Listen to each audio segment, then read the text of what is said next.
800 വോട്ടിൽ ജയിച്ച ശ്രീ രാഘവൻ ഇന്ന് ലക്ഷത്തിലേക്ക് തൻ്റെ ഭൂരിപക്ഷം വർദ്ധിപ്പിച്ചത് അദ്ദേഹത്തിൻ്റെ ആത്മാർത്ഥതയും സത്യസന്ധതയും നിങ്ങളുടെ വൻപിച്ച പിന്തുണയും കൊണ്ടാണ്.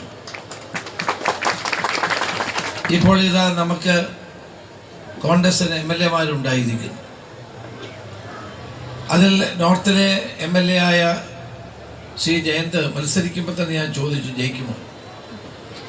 പക്ഷെ 100% ആത്മവിശ്വാസം പ്രകടിപ്പിച്ച് കഠിനാധ്വാനം ചെയ്ത അഡ്വക്കേറ്റ് കെ ജയന്തിനെ മുക്തകണ്ഠം അഭിനന്ദിക്കാൻ ഈ അവസരം ഞാൻ വിനിയോഗിച്ചു.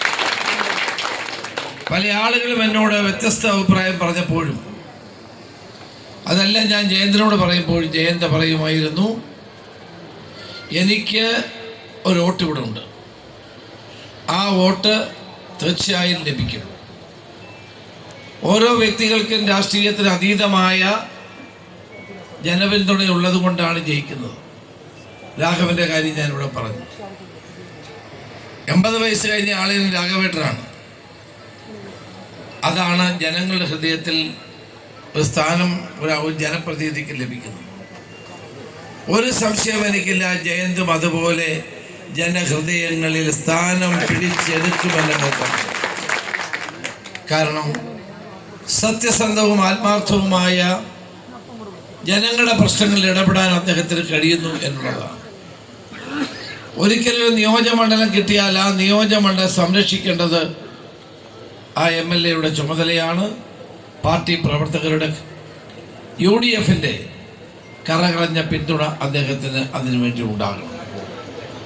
നമ്മളെ സംബന്ധിച്ചിടത്തോളം ഇന്ന് ഈ ഗവൺമെൻറ് അധികാരം ഏറ്റിട്ട് 1 മാസമേ ആയിട്ടുള്ളൂ. 1 മാസം കഴിഞ്ഞ് 2 ദിവസമേ ആയിട്ടുള്ളൂ. ജനങ്ങളെ പ്രതീക്ഷ ഉണർത്തിക്കൊണ്ട് വൻപിച്ച പദ്ധതികളുമായിട്ട് നമ്മൾ മുന്നോട്ട് പോവുകയാണ്.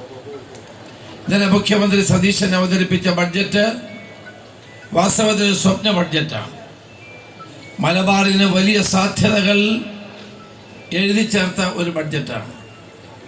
പലപ്പോഴും മലബാറിനെ പല ഗവൺമെൻറ്റുകളും അവഗണിക്കുമ്പോൾ ഇന്നലത്തെ ബഡ്ജറ്റ് നിങ്ങൾ പരിശോധിച്ചാൽ അറിയാം, മലബാറിന് വികസനത്തിന് ചിറക് വിരുത്തി പറക്കാൻ കഴിയത്തക്ക നിലയിലുള്ള വളരെ അടിസ്ഥാനപരവും ദൂരവ്യാപകവുമായ മാറ്റങ്ങൾക്ക് നേതൃത്വം കൊടുക്കുന്ന ബഡ്ജറ്റ് പ്രഖ്യാപനങ്ങളാണ് ഉണ്ടായിട്ടുള്ളത്. അപ്പം അത് നടപ്പാക്കാൻ നമുക്ക് കഴിയണം. അത് ജയന്തിന് കഴിയും എന്ന് എനിക്ക് ഉറപ്പുണ്ട്. ഒരു ഗവൺമെൻറ്റിനെ ജനങ്ങൾ അടക്കുന്നത് ജനങ്ങളുടെ ക്ഷേമത്തിന് വേണ്ടി പ്രവർത്തിക്കുമ്പോഴാണ്.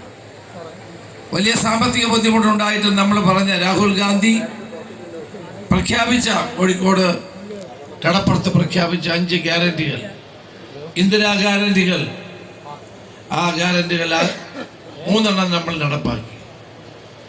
സ്ത്രീകൾക്ക് ഓർഡിനറി ബസ് സർവീസിൽ സൗജന്യം. അടുത്ത സ്റ്റേജിൽ നമ്മൾ പഠിച്ചിട്ട് ഫാസ്റ്റ് പാസഞ്ചർ ഉൾപ്പെടെയുള്ള ബസ്സുകളിലെ സൗജന്യത്തെ പറ്റി ആലോചിക്കുക. അതുപോലെ തന്നെയാണ് വയോജനങ്ങൾക്ക്. വസ്തുത അത് എൻ്റെ ഒരു നിർദ്ദേശമായിരുന്നു.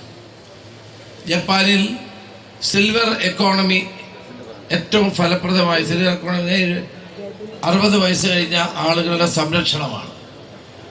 അതുവഴി ജപ്പാനിൽ ധാരാളം തൊഴിലവസരങ്ങൾ ഉണ്ടാകുന്നു.